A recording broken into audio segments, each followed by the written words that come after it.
of Wickens versus Cotton. Parties have been sworn in. Judge, you may be seated, sir. Ma'am. Mr. Wickens, this is your stepdaughter? Yes, it is. Yes. Are you his wife? Yes. So you're her mother? Right. And you claim that your stepdaughter owes both you and your wife some money. Yes, that's correct. You want to tell me for what? Basically, she called her mother and wanted to borrow $1,000 to pay the rent in the apartment they were living in. And so what we did is we gave her the $1,000. She even signed a statement saying it was a loan. We don't have that, unfortunately, with us. Why not? We just, we misplaced it or something. Did you sign a statement that that $1,000 was a loan? No. Why didn't you pay your own rent? We were having several financial problems at the time. What kind of financial problems? Problems with changing jobs and jobs not being reliable enough. We're both waiters, and it was really slow during the summer, and we both changed jobs at the same time. And when did you move into this apartment? March of '97. And when did you call for the money? Probably in August or September. It was November. It was around Thanksgiving. Okay, so could I add one thing, Judge? Jackie, are you denying you signed a statement saying that I loaned you that money? I never signed anything. You signed it in front of us. Yes, you did at the eviction. Okay, don't talk to each other. Okay. Okay. You had the conversation with her. Right, I did. So it's important that I get the information from you rather than from your husband. Okay. Did you send the $1,000? Well, it wasn't a matter of sending. We drove. It was a matter of time that they needed it quickly. And at the beginning, she didn't tell me how much they were behind. It wasn't until I went over. How much did you give her at that point? I gave her about $350. Is that correct? Yeah. Okay, $350. When was the next loan that you say that you made to your daughter?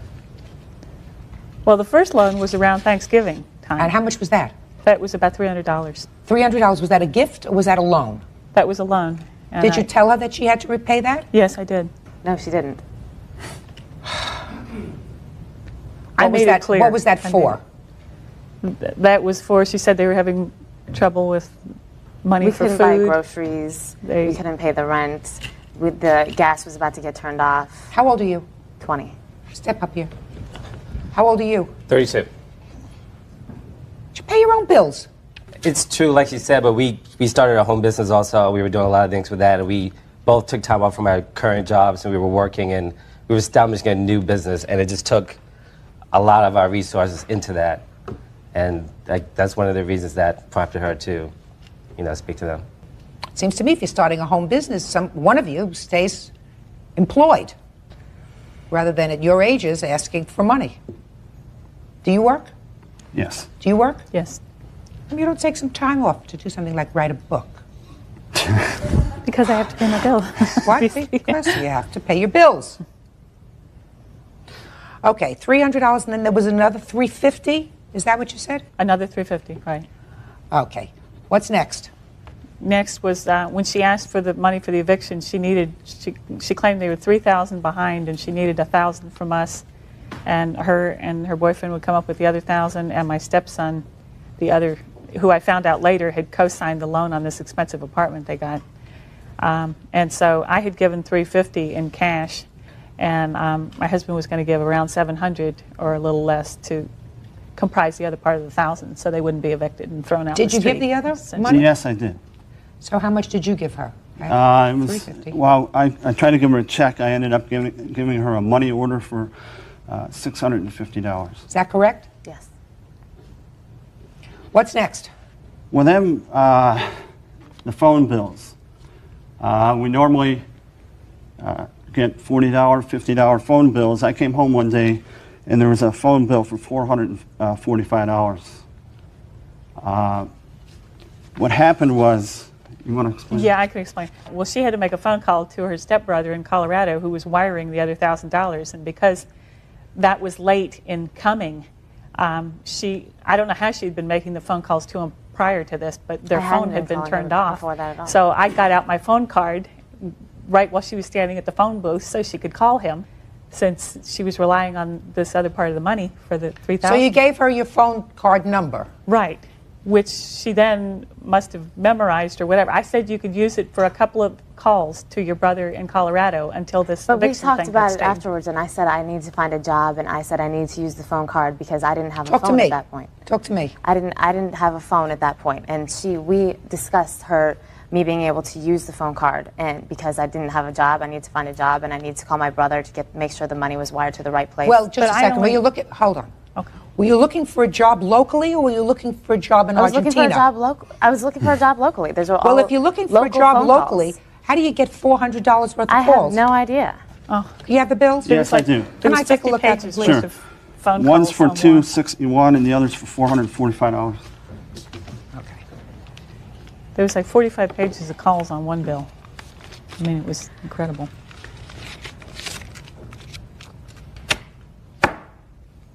Looks like a phone book, your phone bill. Judge Judy continues in a moment. Real people, Judge Judy. U.S. Marshal Daniel Wickens claims 20-year-old stepdaughter Jacqueline Cotton owes him for loans, plus pain and suffering. Okay, now you're suing for other things. One of them is interest, forget interest. One of them is pain and suffering, $1,000 you want for pain and suffering. As I like to say, everybody's got pain and suffering. You don't get pain and suffering in this kind of situation. So far I have $1,300 and some phone calls. Right. So, you tell me about it. You took $1,300 from your mother and your stepfather. No. Okay. You lived there, you ate with it, you had... Okay. You're not off the hook. Did you call your parents for money? No. Why? My mother, just my mother, she doesn't have a lot to have extra. You think that they got a lot to have extra? I'm not into borrowing money, really. I mean, she did that on her own. I mean, it was needed, but And you knew about it. I knew about it. I didn't know it was a loan or anything like that, but yeah, I knew she did after she had gotten it. And how much was the rent on this apartment that you rented? It was $1,100. It's a lot of money for Virginia. What kind of an apartment was it? It was a really nice apartment. And you were waiting on tables at the time, and then you both quit your job to start a business in this $1,100 a month apartment. What kind of car were you driving? We weren't driving cars. I have one. It's an '89 Grand Prix. So you were driving. I mean, I know if you live in Right, yeah. Virginia, you have to have a car. Mm-hmm. So you have a car, putting gas in the car, you paid for insurance, and you had all the other things that you had to pay for. But I Food, stopped driving it in August. I haven't driven it since that point. Okay. Look, nobody's going to go through 45 pages of phone calls. It's a very good lesson for you. If you don't want your children to use your MCI card, you don't give them the number. If you don't want your children to use a credit card, you don't give them the credit card. If they want to borrow money from you, if you want to make a gift of money, then they come and they ask you, and you say, this is a loan, this is a gift, whatever it is. But you called your parents in a pinch, and you said, I need money. I'm an adult. I'm living with a 30-year-old man who should be able to at least hold his own as far as paying for the expenses. There's no reason for them to be out the money. You have to pay it, the two of you, because you both used it, right? Yeah, we both used it. She's my mother. She should help me out. I mean, I was in a jam.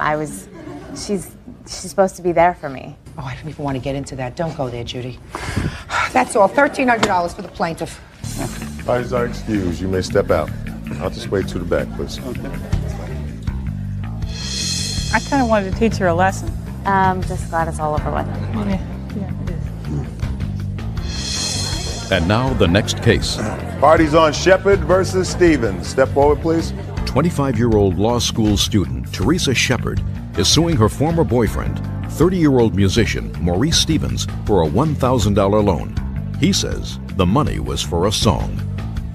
Are those prescription glasses, sir? Thank you. That's pretty tough.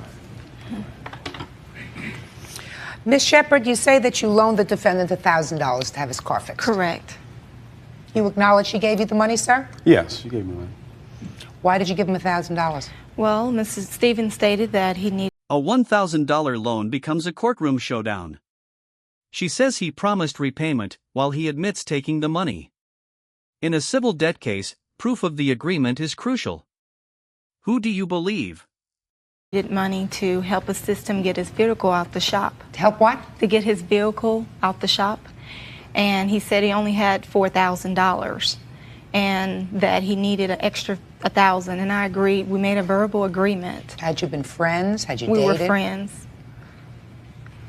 Is this the first time you loaned a friend $1,000? Well, actually, we were dating as friends. We were just dating. For how long? For about 6 to 7 months we were dating.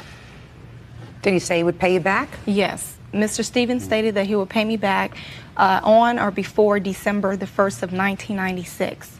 But Mr. Stevens didn't. I hadn't heard anything from Mr. Stevens at all.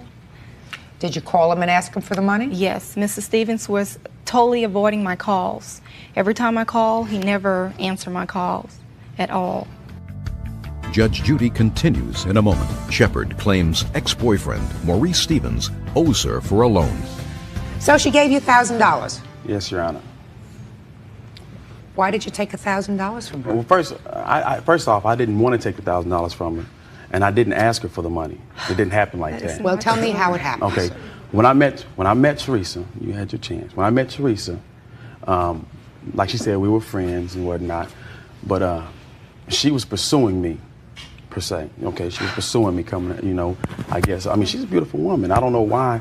I'm not ugly myself. Because you're irresistible. Let's get on with the story. Irresistible, you're right. So she was pursuing me, and we had a little thing, a little intimacy. It wasn't 6 months. It was maybe 2 months. No, a month at That's that. not true. Maybe a month at that. Okay. She was pursuing me, but I wasn't really trying to. I told her from the beginning, I'm not interested in a relationship because I'm all about my business. I'm all about my paper. I had a little business going, and I wasn't trying to do the relationship thing. But business, paper. So we talked, and on the phone a little bit, got a little closer and whatnot. She kept offering, let's go see a movie, let's go dinner. Can we get to the $1,000? Okay, I'm getting there. Yeah, let's get there. I'm getting there. I'm getting older. She came with the movie and the business thing. I mean, the movie and the dinner thing, and I was like, okay, no, I'm not. I don't have a problem with that. But then she kept on offering me things. I was going to a slump in my business. My paper started to decline a little bit. And so I was like, okay, business is doing bad. I really ain't got time. I'm trying to struggle here and concentrate on my business. So she said, well, look, anything I can do to help you. I was like, no, Teresa, I don't want to take any money from you. I don't want nothing from you. Maybe she just wanted to talk with you. And she said, is there anything I can do to help? No, she was more like, is there anything I can do for you? I got you. I got your back. If you need something, I'm there for you. I guess she was trying to be that good woman thing, but I wasn't looking for a woman, But according to your answer, sir, you finally gave in. Yeah, I did. I finally gave in. And you took $1,000. I gave in a little bit. He's making me nervous. True. I'm sorry. But not. So you took the $1,000. Yes, I did. Now you have two defenses, sir, that I read here. One, you say it was a no strings attached. That's right. She gave you the $1,000, and that's it. And if I don't believe that one, you got another one here that says that you paid her back in services. That's right. Services. So let's start. The first one I understand. Services. Why don't you explain the second one to me? Okay, the services. I'm a producer. I do the music thing on the side. That's my business, my music. And musicians, business comes and goes. I get paid for my songs. I get paid for the music I do. So I told Teresa, I said, look, okay, since you're going to be bugging me about this money now all of a sudden, and the only reason she started bugging me is because I started talking to someone else, and I wasn't talking to her anymore. That's why she hadn't heard from me, because I wasn't going with her. I wasn't talking. I wasn't dating her anymore. Okay, so I said, look, I got a way we can make this right. You want to spend some time with me, okay? Only thing I can offer you is a song or two. You want some intimacy? Come on over. We'll talk. She came over. Just a second. Just a second. Let me understand this, Mr. Stevens. So what you offered her was a song or two and a little intimacy. Oh, a lot of intimacy. Just a second. So you offered her a song or two. A song. And a lot of intimacy. It was actually one song. One song, Bubble Bath, Candlelight, you know, the whole So you were works. going to sing a song to her. Oh, I you did. weren't giving. You're not a singer, You're are you? crazy. Are you a singer? No, I'm not. So you mean you're going to give her a song? You're going to sing her a song? That's right. I can get any. Ay, ay, ay, ay, ay. I can get anybody. No, but it was more. No, it was more than that. It was more to it. Give me a break, Mr. It Stevens. was more to it. It wasn't just a song. It was the intimacy. I can get I anyone wanna to do tell you that for something. me. I don't need that. Thinks his intimacy is worth $1,000. It is. I don't think so. No. Judge. I don't What? She should be paying me. No. Judge Judy continues in a moment. Miss Shepard, I was just going to give you your judgment for $1,000 because that clearly you're entitled to. He's no bargain. He's clearly a loser. He doesn't accept responsibility. But let me make this suggestion to you. You look like a nice young woman. Do you work? Yes, I What work. kind of and work do you do? I'm also a student. I'm into law school right now. You're into law school? Yes. Well, Miss Shepard, I'm going to give you your first good piece of advice for law school. Well, Whenever you enter into an agreement with somebody, Right. even if they're related to you by blood, Right. right? And if you expect to be repaid an amount of money that you give them, you memorialize that. You know what that word means? Yes. In a piece of paper. I have that. Let me see it. Oh, she got a piece of paper. Hey! I know about. I heard you already. I heard you. I saw you. I listened to you. Sure do. Right here. My signature's not on that. Well, I didn't sign it. Just a second. After I found out that Mr. Stevens was acting distant and avoiding my Dating calls. someone else, you mean? Hey. Well, dating someone else, Okay. whatever. I asked him to sign a promissory note. Because I felt real funny about the whole situation. Well, let me just check the signature here on this note to the signature on his answer. Okay. And he signed it Ed instead of Maurice. Never saw my name, Ed. Well, I don't know. I didn't sign it like that. I had to have been insane, Your Honor, if I did. Must have been a moment of passion. Well, you signed it. Really? You signed So it? you take your choice. Insane, passion, whatever, you signed the note. It doesn't really make any difference. Also, It's he clear said to that me. he would pay me plus interest on the money. It's clear to me. Listen, it's clear to me that he owes you the money. Right. All right? So And you I want to thought get he your was money. a friend. You know, I didn't think he would just do this to me. And All right, don't belabor the point. Get over it. Move on to something else. Pick somebody who has character. Right. Character is good. Exactly. Character. No, you are a character. You don't have character. Judgment for the plaintiff in the amount of $1,000. That's all. Parties are excused. You may step out. Judge Judy continues in a moment. And on the next Judge Judy. 4:43 on the calendar in the matter of Hansett Bush versus Bartline. Parties have been sworn in, Judge. You may be seated, sir. Have a seat, please. Miss Birch, you and the defendant, according to your complaint, lived together for approximately 4 years. That's correct. And during that time, it is your claim that you loaned the defendant approximately $1,950 in order to pay an attorney for some sort of custody dispute with his ex-wife. That's correct. The defendant says that he paid back some of that money, approximately half of it, and that the rest should be your responsibility because each of you wanted the children, his children, together with you as a family, so that you should be responsible for half of the bill. Is that your defense, sir? Not entirely, but yes. In what month and year did you have to retain an attorney? I actually don't know exactly what you're... Miss Birch, when was it? It was in November, right after Thanksgiving, and I'm not sure if it was 99 or 2000 because this attorney bill had been sitting there. It was a large bill. We kept getting phone calls. I go, look, why don't I just use my good credit because he had already been bankrupt. We'll just pay it off this way and Your be Honor, done with it. Shh, don't speak. And we'll just pay it off this way. Pay it yes. off this way. I put it on a Discover card for 3.9% interest. And what did he say? He said, well, I can't believe you're going to do that and help me out. And I said, no, you know, we're living together. Let's just do this to get your finances in order because we already had taken care of his bankruptcy and other Ms. bills. Birch, so what you said to him was, let's just get this taken care of. Get this taken care of. I'll loan you the money. Just take it. No, that's Let's the be first time done. you said the word loan. You And never when said, he moved shh, out- Miss Birch, don't interrupt me. When did you discuss with him that it was a loan? Right after we did the phone call, and then I was very What nervous. phone call? To the Discover card. I cooked it up that way. It was a brand new balance transfer. I called, go, can you do that on attorney bills? Tell me when you discussed with him paying you back. Oh, we discussed it right away. You're going to take care of this. When he moved out, that was my first concern. Are you going to make good on this. On what date did you do this? It's important. Was it 99 or 2000? November 5th, 2000. And he moved out when? January 5th, 2001. So immediately after you did this with the attorney's bills, practically immediately, he moved out. That's correct. So it was just 2 months later. And we were dating each other for about 6 weeks, and then... His defense gets unbelievable. He claims the debt could be repaid with a song and intimacy. But Judge Judy sees through the excuse. Can personal favors really erase a documented $1,000 obligation? He was paying during that time, and then suddenly he stopped paying, probably after I married his best friend. It's possible. Okay. That's I married possible. him April 8th, and May was his last payment. May I see the payments that he made, You please? sure can. Here's where it was put on an attorney bill. Here's a photo of the attorney. Listen. I here's asked you the for one 200 thing. payments. Miss Birch, listen to me. I asked you for one thing. Don't give me a piece of the yellow pages. What I asked you for was a list of the payments that he made after he moved out. They're highlighted on the top right here. Let me see, please. He would drop off a check, and then he mailed 2 of them. And I took them down to Sears, because Sears will take Discover card payments, and since I was paying the interest on it at that time, 10. So he paid $1,000. paid $1,200 payments. So he owes you $950. Correct. Okay, now I'll hear you.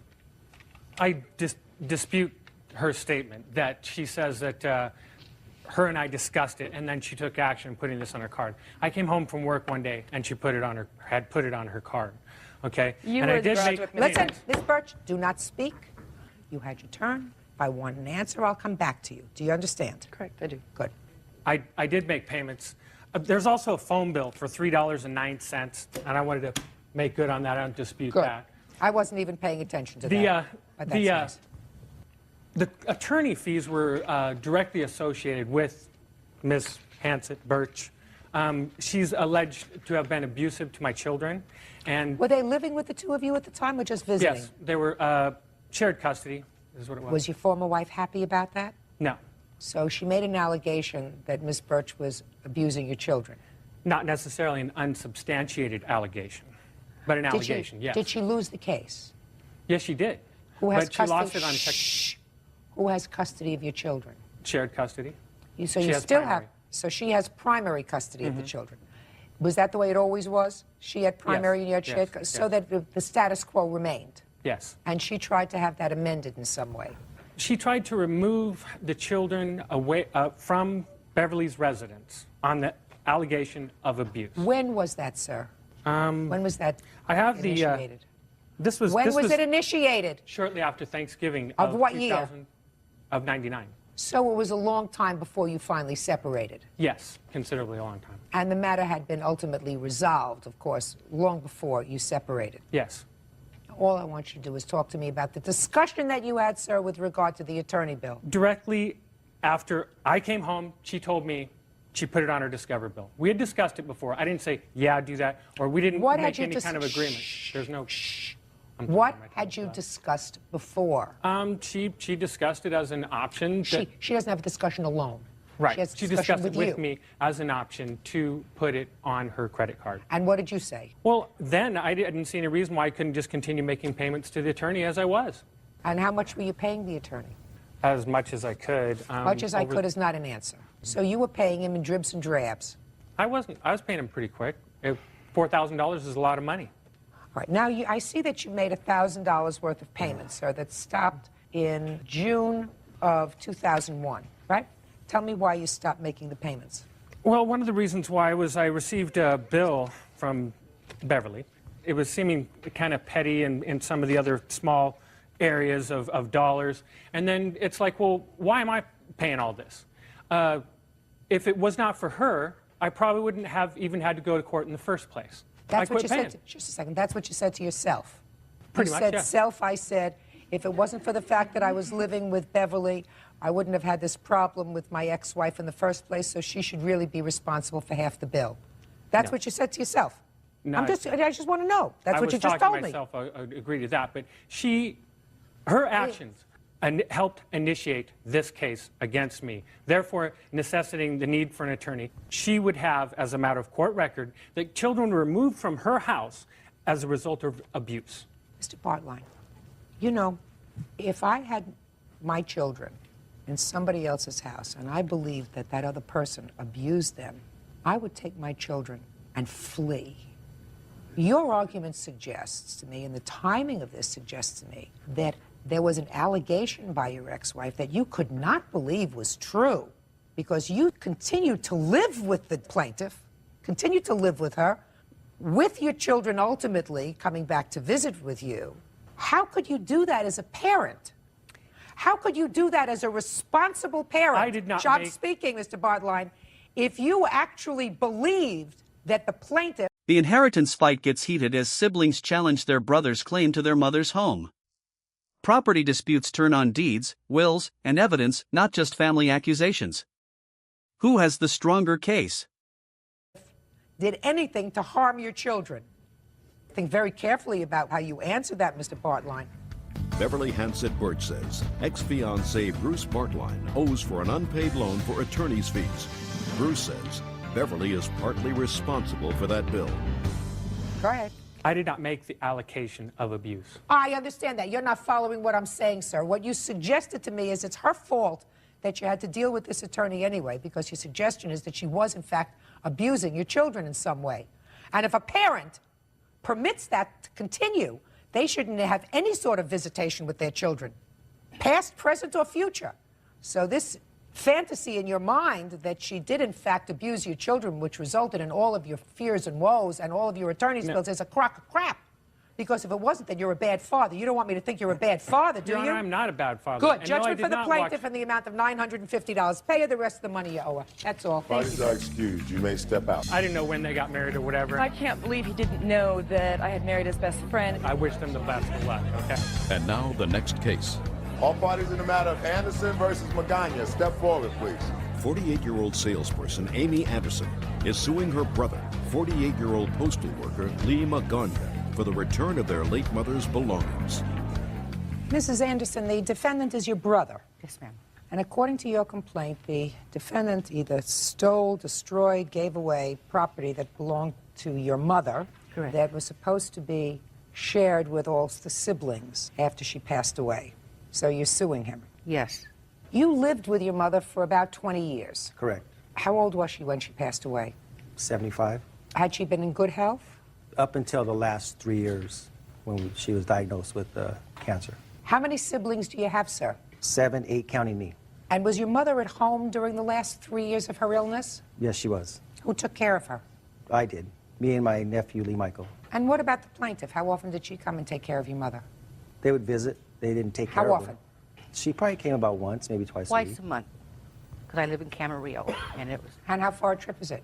It's not far, but you know, I'm a married woman. I go to work, come home, I live with my husband's mother, who has Alzheimer's, and I also was taking care of her, which still am, and had a nurse there. So I was dealing. Your mother-in-law. My mother-in-law. Miss Anderson, so it would be fair to say for the last 20 years, your brother lived in the house, which was your mother's house. Correct. With your mother. Correct. The last 3 of which she was terminally ill. Your brother lived with her. Correct. Fine.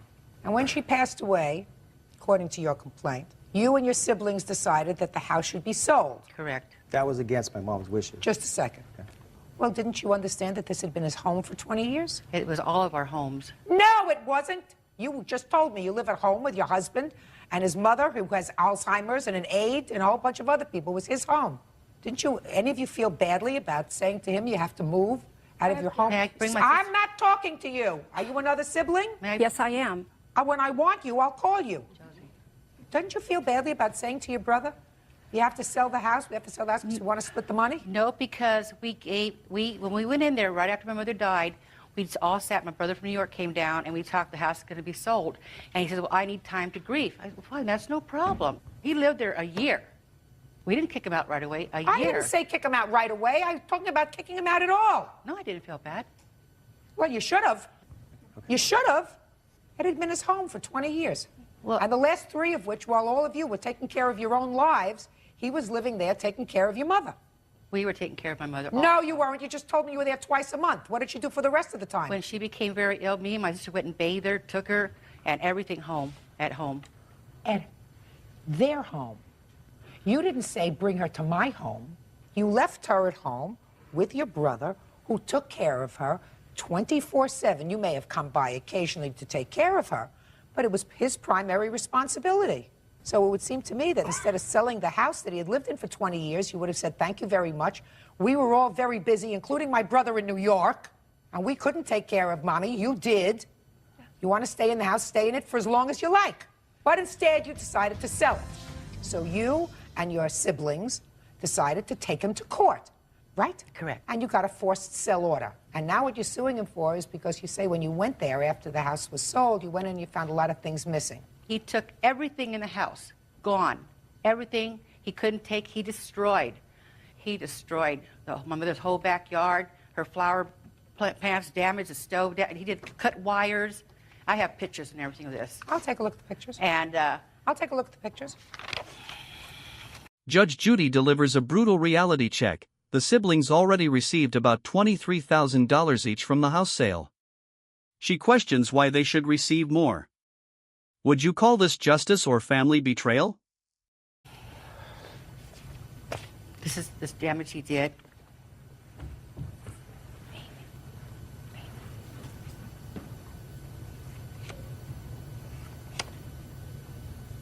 Assuming he did this kind of damage to the house. Let's assume that that's correct. So what do you want? I mean, I have a list of all what I want. Well, let me take a look at it It's now. not much. And Let me take a look may at I it. also bring my $5,000. defendants up to here, my sister, my witness? For what? To speak. You know, I don't want the money. I just want the petty little, it was to remember my mother from my brothers and sisters. You say you want the following thing. All of your mother's pots and pans and bakeware. Yeah. All a sewing machine and all sewing materials. And that belonged to my sister. Nothing belonged to your sister that's in the house. Did your mother die with or without a will? Yes, She had a will. Was it probated? No. No. Was not. Why not? They were trying to force the sale of the house. I had Let me no see chance the to look it will. up. Just curious. I've highlighted some of the things in mine also. Let me just take a look at this. Well, the first thing that your mother says in her will is that she gives the house to you and to your brother, and if it's decided that it's to be sold, then all the children share in it. Correct. Well, he didn't want to sell it. So how did it come about that you had forced a sale? That was against your mother's wishes.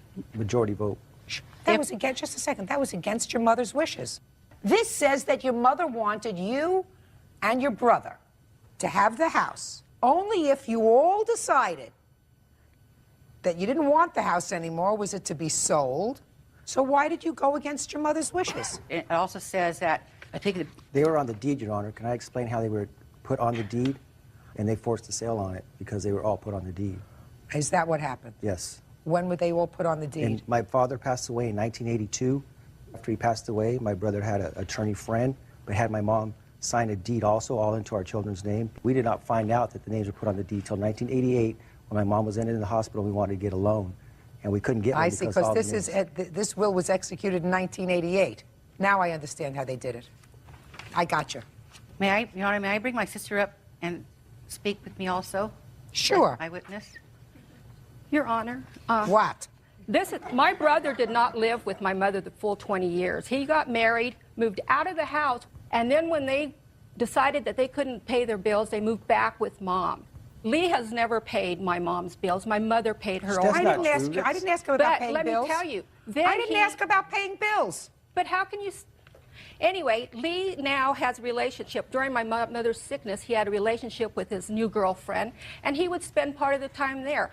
And as far as that deed being signed, that my mother asked my brother Ponto, that lives in New York, and myself to take her and have all our names put on the will. And I says, Mom, are you sure? Listen to me, madam.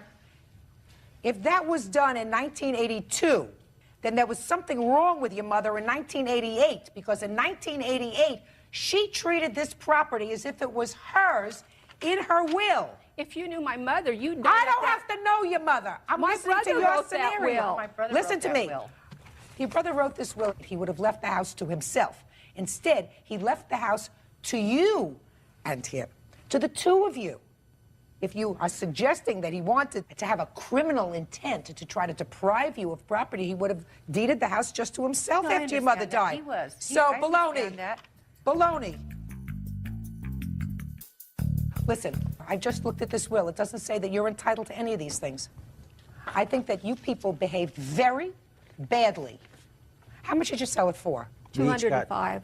$205,000. So each one of you got how much? $23,000.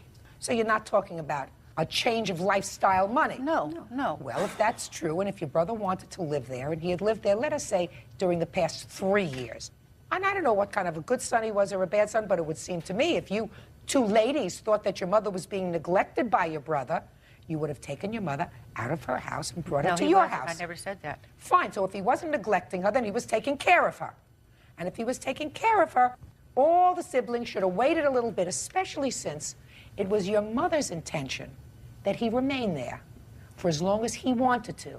You could have remained there for as long as you wanted to. He wouldn't let us in. You didn't want to live there. No, I didn't, but I have They have their own You lives. didn't want to live there. Correct. You've got a husband and a Correct. mother-in-law that you take care of. You didn't want to live there. So because you didn't want to live there, you threw him out.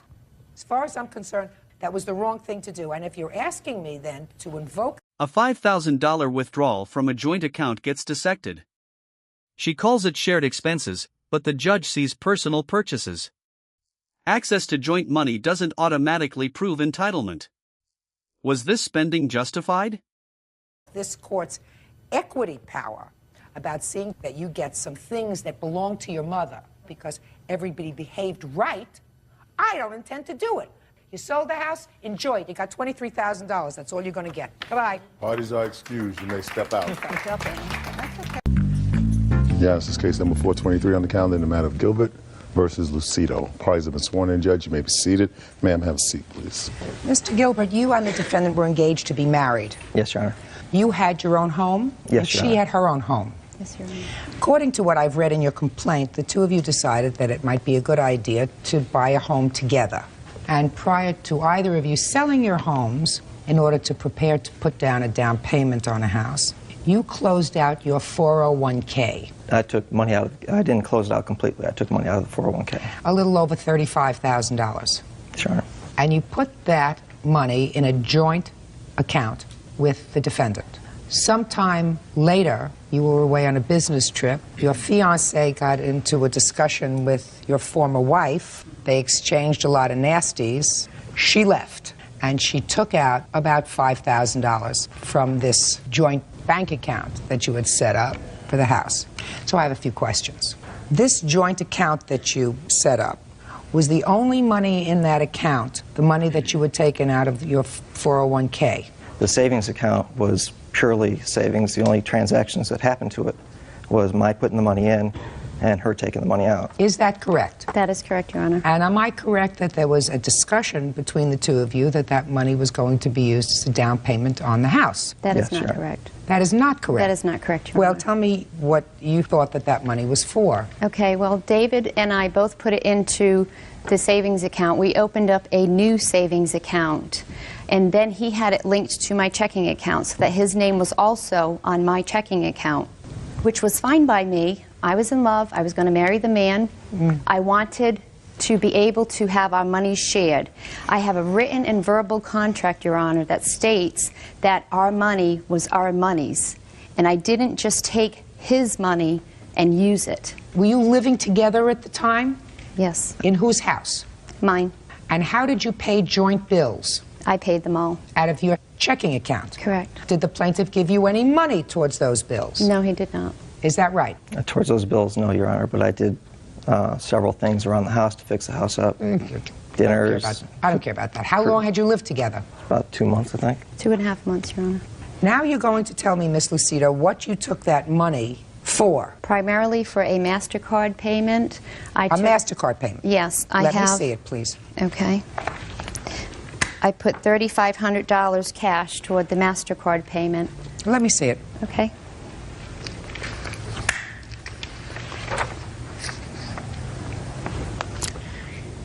Well, there are lots of charges here. PGA National Spa, what is that? That was a European health spa for a massage. For whom? Myself. I have charged you for Banana Republic. What was that for? That was for a gift certificate. For whom? For a client of mine. For you? No, for a client of mine. But it's your charge. Okay, yes. The party outlet. That was for our wedding stuff. We had invitations, centerpieces, silk flowers, a whole lot of arrangement things that were being purchased. Okay, because I have lots of check marks here. All these things seem to be check marked. PGA National Spa, again, $80. Is that for another massage? Yes, Your Honor, that was for a And client. another one for $67?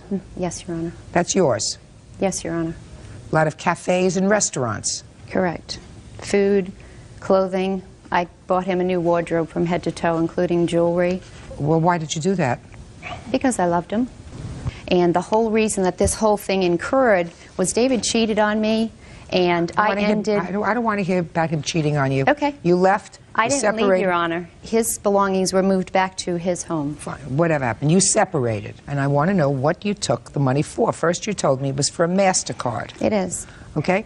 Well, the MasterCard. Just a second. The MasterCard has mostly your charges on it. He's not responsible for your charges. I understand that, Your Honor. Fine. So what did you take the $5,000 plus for? Primarily, I made the MasterCard payment. I used some of the money for the car that I had to purchase. We agreed to lease a car. My other truck was paid for. I never had a car payment. Now I have a lease to pay for every month. So what you're saying is that because this relationship, for whatever reason, didn't work out, you put yourself in a position. An unpaid rent dispute turns into a paperwork battle. The roommate owes rent, but the exact amount depends on payments and the move-out date. In court, records can destroy an inflated claim. Of having to make a car payment when you didn't have one before, even though you have the car. And you think he should be responsible for that? No, I'm not holding him responsible for it. What did you take this money for? This was his money. To help out with the expenses. I have a checking account that I had a lot of checks written out, MasterCard, American Express, that were both our expenses. Well, I'm asking you, what both expenses? Tell me, what expenses were both? Clothing, food, groceries, the car. There was a lot, a list. You are not entitled to take that money. Your Honor, I have a written contract here, in all due respect, that we had a written and verbal agreement that either could withdraw any amount of money. May I submit this to you, please? He had me the primary account holder, so it was my Social Security number on here on the front. And on the back, it clearly states what we both read, that either one of us were allowed any of that money, and the only reason I used it was for expenses. Miss Lucido, you don't seem to understand. You don't seem to get it. Judge Judy continues in a moment. And later today, David Gilbert says ex-fiancée Joanne Lucido broke off their engagement and took $5,000 from his savings account. Miss Lucido, you had no agreement with regard to buying a car, food, any other expenses that you may have had, your massages or any other stuff, that you could take this money out of the savings account that was earmarked as a down payment for a new house, because otherwise the money would have been put in a checking account if it was to be used for expenses. Why would somebody who was under the age of 59 and a half years old take out money from their 401k, which in all probability will incur some tax consequence, unless it was for a specific purpose, which was to pay for a new house? And also wedding, and also expenses as needed. That was our agreement. I have friends that overheard. Was this money to be used for expenses as needed? Your Honor, it was for the purpose of a house. What kind of business are you in? I work for a defense contractor. Okay. So you have a steady job, and you have your own credit card? Yes, Your Honor. Did you, in fact, when you went out with the defendant? Buy her dinner, yes, Your Honor. Well, buy dinner for the two of you, because I see a lot of charges here for food. I mean, food in restaurants. Your Honor, whenever we went out to dinner, I purchased the dinners. Do you take people out for business? Yes, I do. Fine. That's where all these lunches are. Some of the lunches, Your Honor, I have taken Dave out to lunch and paid for that Lucido, also. He had no right to empty his bank account when you left. None whatsoever. Judgment for the plaintiff in the amount of $5,000. That's all. Parties are excused. You may step out. He's a liar. He's a cheater. I was kind of shocked that she, one, had a conversation with my ex-wife, and two, never gave me a chance to talk about it. Listen to your best friend. Don't go for the pretty boys. When you fall in love, it's all right to trust with your heart, but maybe not with your wallet. And now the next case. All parties in the matter of Barclay versus Case, step forward, please. 31-year-old hairstylist Heather Barclay is suing her ex-roommate, 26-year-old hairstylist Melissa Case, for unpaid rent. Melissa says Heather forgave the debt. Miss Barclay, According to your complaint, you knew the defendant from some sort of a beauty school, a beauty parlor, is that right? We worked together at a beauty salon, yes. You had a house, you needed a roommate. Yep. She needed a place to live. You have a child? Yes, ma'am. 5-year-old? 5. And she agreed to become a tenant. Correct. According to you, she left unceremoniously without giving you much notice, and she owes you some $1,500 in rent. Yes. Defendant says that while she did not pay all the rent that she should have while she was there, you forgave it because you knew she didn't have a job. That's your defense. Basically, yes. When did she move in? She moved in on August the 14th. And what was the rent arrangement? Our agreement was that she would live with me. She got 2 bedrooms and a bathroom, and that it would be $650 a month, all bills paid. And the only thing that I asked was that she give me 30 days notice if she wanted to leave, or that if I chose for her to go, that I would give her 30 days notice just out of respect. All right. Ms. Case, was that your agreement? Yes, ma'am. Was rent paid for the 2 weeks in August? Part of the rent was paid. I told her that I would prorate it, whatever the daily rate was, times however many days she was going to be there, and she gave me $200. The total was actually $369 for that time. And what about September? I have this ledger right here, and I kept record. She did pay me another $100 in September, but every time the first of the month would come up, the $650 would be owed again. So her debt would continue to get higher and higher. I'm not really good at math as a Okay. bird. Can I test you? So far, she owes you $169 for August. Correct. And she paid you $100 in September. Actually, she paid me another $300 in September. She did give you another $300 Yes, she in did. September. So Yes. now we're down to $250 that's owed for September. Correct. And what about October? In October, she paid me another $160. The roommate explains why she couldn't pay after losing her job. Judge Judy recognizes the friendship, but sympathy doesn't erase a debt. When money is owed, what evidence should control the outcome? $490. That means was owing for the month of October. Yes. Right? Right. Oh, God. And then she moved out in November? Yes. November what? I believe she moved out on the 4th of November. Did you move out on the 4th of November? No, ma'am. I moved When- out on the 1st. I moved out prior to her birthday. She did not. She moved out on the Sunday after my birthday, which is the 4th. My birthday is on the 3rd. Did you give her any notice when you moved out? I had given her a letter letting her know that, no, it wasn't 30 days notice, but I did give her notice that I was leaving. The letter did not say when she was leaving. The letter said, my intention is to leave because of our prior agreement. I assumed it would be 30 days after I received the letter. I received the letter on October 31st. I have it right here. Can I see it, please? So my assumption was that she would be moving out on November the 30th. The letter says that I'm not giving her 30 days notice. It also doesn't say when she's leaving. And I didn't have an opportunity to talk to her because I only saw her one time after I got the letter. She hadn't spoken to me in weeks, though. This all could have been discussed You know, I'm trying prior. to add and I can't hear you. So if we're talking, forget the 30-day notice provision, if we're talking about just the time she actually lived there, it comes to about $909 that was owed to you. Yes. Okay. Well, this is a very sweet letter, honestly. It appears from the letter that the financial problems that you had, you understood created a situation that was unfair to her. Heather Barkley says ex-roommate Melissa Case owes for unpaid rent. Melissa says Heather told her to pay what she could. Okay, how come you weren't able to pay your rent? When I worked with Heather, I was put on a leave of absence at the beginning of July to allow me to finish school. There was a lot of stress. I had been going through a divorce since the July of 2000. Just a lot of things going on in my life. They put me on a leave of absence. Ms. Barclay told me that I could come back once I graduated.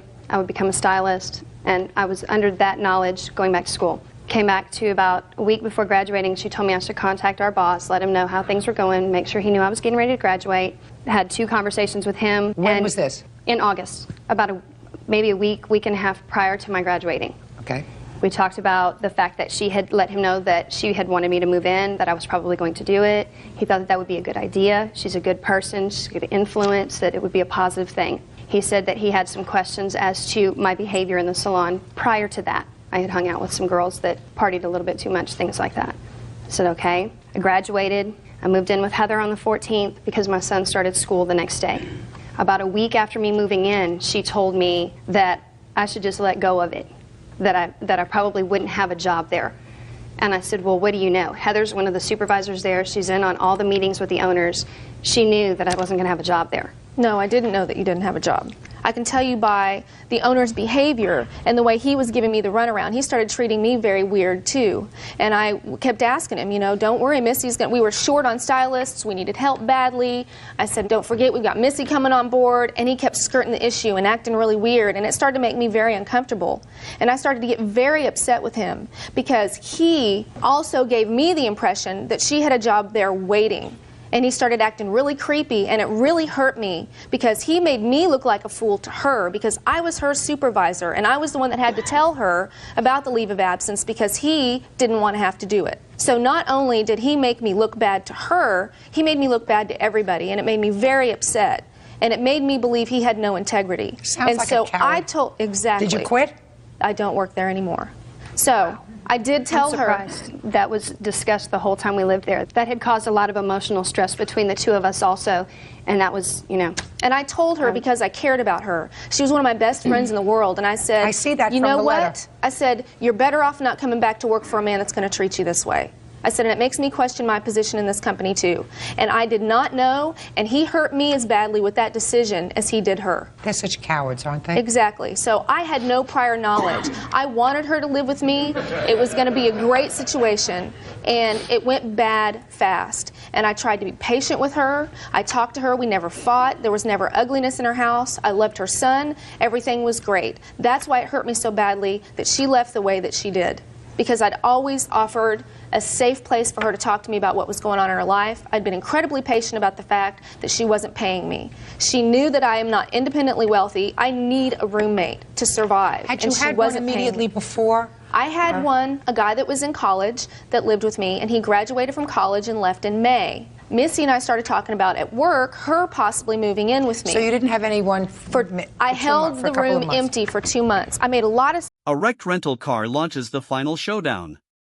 He admits the crash but claims an earlier car dispute made them even. In civil court, an alleged agreement needs proof. Would you accept his defense? sacrifices to let her live there. I went and had to pay the bills by myself for 2 months just to create this situation for her. Do you have a roommate now? I do. You do? Yes. Are you working now? Yes. I started a job Tuesday. Great. Let me hear your defense. When I didn't have a job to go back to, I began looking for other employment. It took me a month before I went before the state board to get my license. I went to work in a salon, and I wasn't making very much money. My last day of work there, I made $17. So I didn't have any money to give her. Had I known I wasn't going to be employed, I understand that. Tell me about the conversation that you had with her with regard to... I told her, I'm not sure how I'm going to pay you. And she said, don't worry about it. Pay me what you can. And I said, okay. She was referring to our debt. She told me that maybe I should get food stamps and give them to her as payment for the rent, or that I should go to the Department of Human Services and try to get rent assistance to give that to her.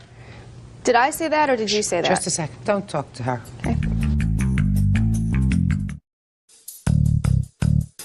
Okay. My sense, Ms. Case, is that what the plaintiff was saying to you was she anticipated that you were going to be living with her for a substantial period of time, and that eventually you would have a job that gave you enough income not only to pay your rent, but to pay her what you owed her, which was really nice because another landlord wouldn't let you do that, right? Correct. So clearly, you acknowledge in this letter of October 31st that you owe her money because you said, I have every intention of paying you the money I owe. Right, but to my knowledge, I didn't owe $1,500, nor did I owe $900. Well, you do. For that This matter. was hanging on the refrigerator the whole time that she lived there. But you do. Do you have any evidence that you gave her monies in addition to what? I don't have any bank accounts. Everything I gave her was in cash. So if you don't know, then I have to take her record of what you gave her.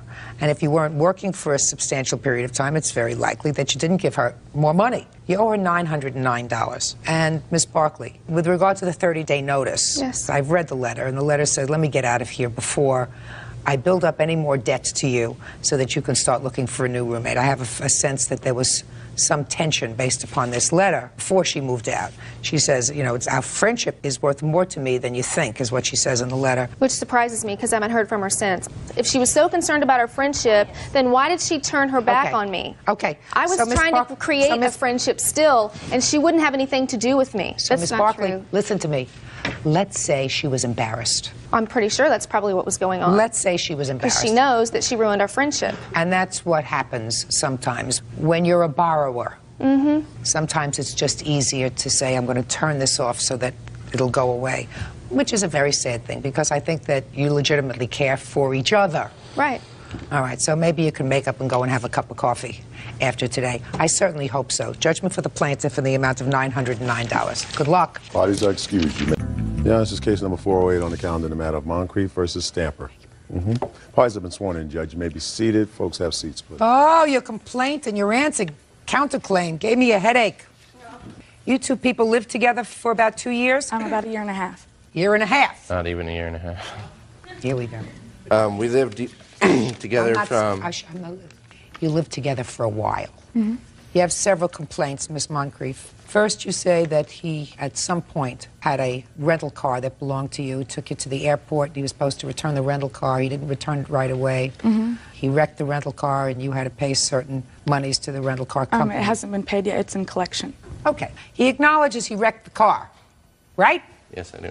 Your defense to that claim is that previously she had intentionally wrecked your car so that you had an agreement with her that you were going to call it even. The damage was going to cost the same amount. Both cars were totaled, so...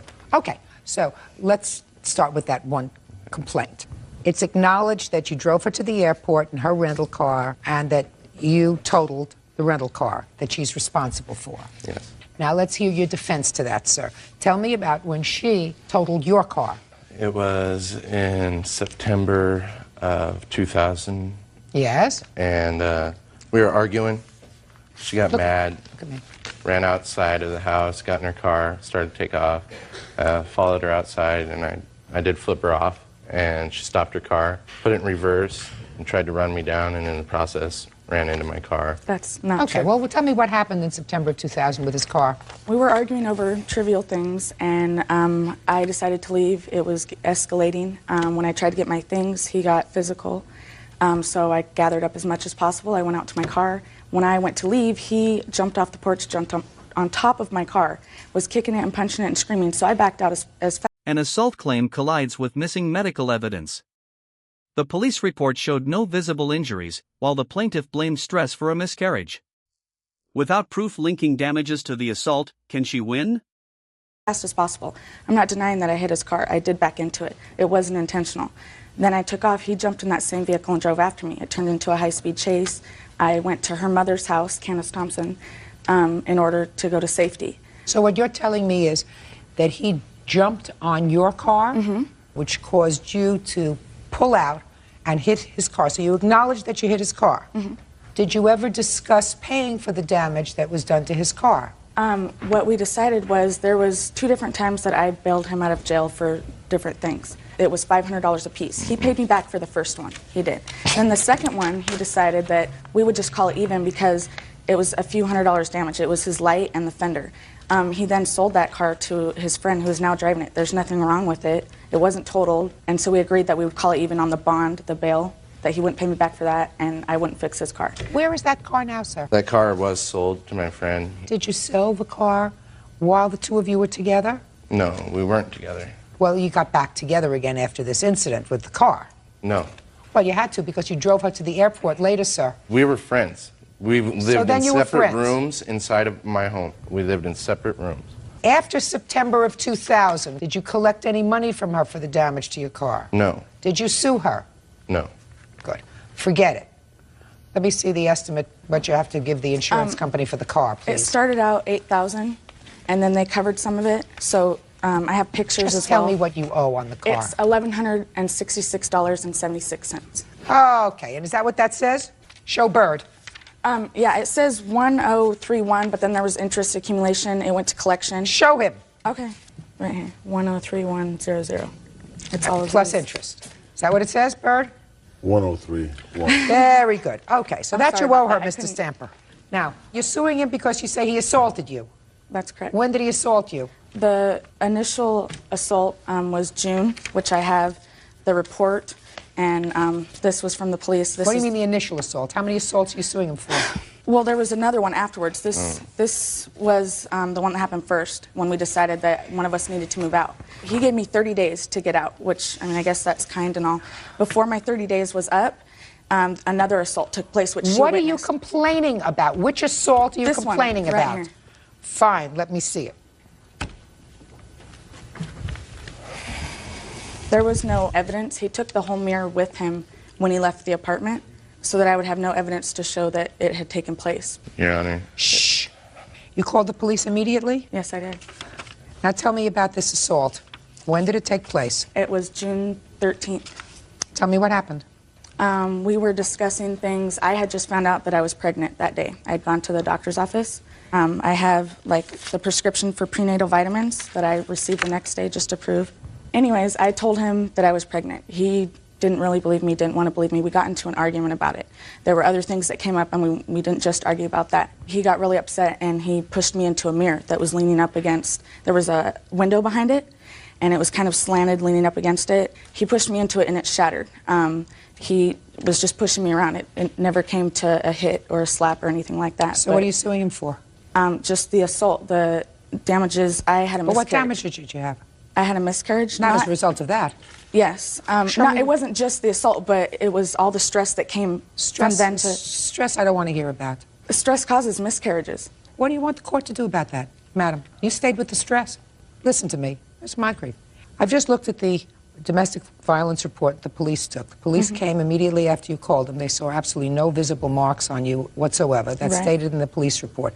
You are claiming that sometime thereafter you suffered a miscarriage because of all the stress. On top of that assault, yes. And there was Well, you don't have a medical report that says that as a result of this assault you suffered a miscarriage. Do you have that? No. Of course not. Stress? Stress. A lot of people are stressed. Stress from him telling me that I'd be an unfit mother and he wanted me to get an abortion. I mean, that's not normal stress. That's not things you need to hear while you're pregnant. Shh. Listen to me. That is completely a Listen to me. It's free speech. He can say to you that he thinks you'd be an unfit mother. He can say to you that this was not part of our agreement, that you were going to become pregnant, want to discuss an abortion. He can say that to you. Doesn't mean you have to go through with it. He has a right to say that. You have no claim with regard to this assault. Your Honor, he has always claimed that he would love to have a child. I'm sorry, I just... She also says David wrecked her rental car. Now, Mr. Stamper, let's hear it. My countersuit goes on the lines of stolen property. Tell me about the stolen property, Mr. Stamper. When she had me arrested for the alleged assault, there was a no-contact order issued. I didn't want to break that because I'd be thrown back in jail. She lived in my home. She didn't pay rent. And everything in my home at the time, I couldn't get it out because I couldn't go to my home because she was there. She took everything I owned out of that home. Like what? Like a king-size bed, a couch, a love seat, entertainment center. Shh. Yeah. All my housewares, dishes that my mother gave me from When did you finally get back into the house? I never did. She got kicked out of the apartment because she wasn't paying rent. That's not what happened. When did she allegedly steal this property? In July. You just started missing it 7 months later? Well, no, I just didn't ever get around to suing her until then. Your Honor, he was in jail until that time. I did spend quite a bit of time in jail over this, and I had other issues that I had to take care of. Miss Moncrief, where is this furniture that he's talking about? There was no entertainment center. Forget entertainment center. There's some property there. The love seat and all that was mine. The couch, I paid $40 for a bed. All the other stuff, all of his clothes and any other belongings, Natalie, who's sitting over there, she came and picked them up. I grabbed everything out of the closets. I even had her look. Is there anything else that's his? Natalie, step up, please. Did there come a time when you went over to the apartment to retrieve some of the personal property of the defendant? Yes. When was that? Well, there was 2 times, actually. So you went over there twice? Yes. On each of the occasions, did you take some property with you? Yes, I did. Did you take clothes? Yes. Did you take personal effects, papers? No, actually, there was no papers, just clothes. And there was hardly any clothes left when I got them. I mean... What date did you go over there? It must have been sometime in October. In October? November, And you were incarcerated in what month, sir? July, August, and part of October as well. What happened to September? September follows August. I'm sorry, September, part of September. And what about October? October, I was free. I misspoke, actually. It was in September that I went. It was like right in the middle of his jail time. But you didn't go immediately to retrieve his clothes? Not immediately, because I wasn't aware that he actually had been put in jail.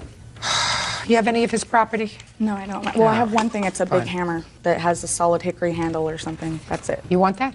I'll take every bit of my property I can Good. get What back else from do you him. have that belongs to him? That's it. That's it? A big hickory hammer. Mm-hmm. You get it to him in 72 hours, please. Okay.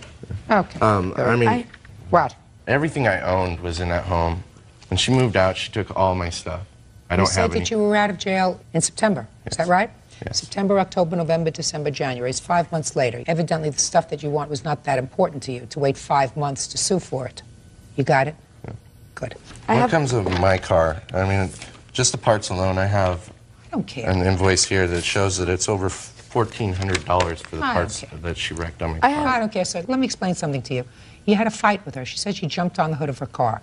Whether that happened or not, I'm not sure. It's very possible. After this incident with the car, you continued to cohabit with her? I moved to Boise. You moved to Boise, but somehow Yes. you must have gotten together again because she Okay. said she was pregnant. That's where Listen to me carefully. she was never Somehow- pregnant with my kid. Never. You said, are you she telling never me that? produced evidence that she's Mess, pregnant. listen to me. Are you telling me it's impossible? Yes, I never had sex with her for months and Please, months. give me a break. Your counterclaim is dismissed. So is your claim for emotional distress as cause for a miscarriage of your child. Choose more carefully next time. I suggest you do the same, sir. He owes you for the car, period. And she owes you for nothing for property that you waited 5, 6 months to even miss. Goodbye. Thank you. All right, is that excused? You may step out. Everything he said is ridiculous. She just can't leave me alone. How can he not have had sex with me? I was pregnant. He was the only person I was with. It's a small price to pay to get rid of her. Judge Judy delivers the knockout ruling. The emotional distress claim and counterclaim are dismissed, while he owes for the car. But property claims fail after months of delay. Was this the right verdict?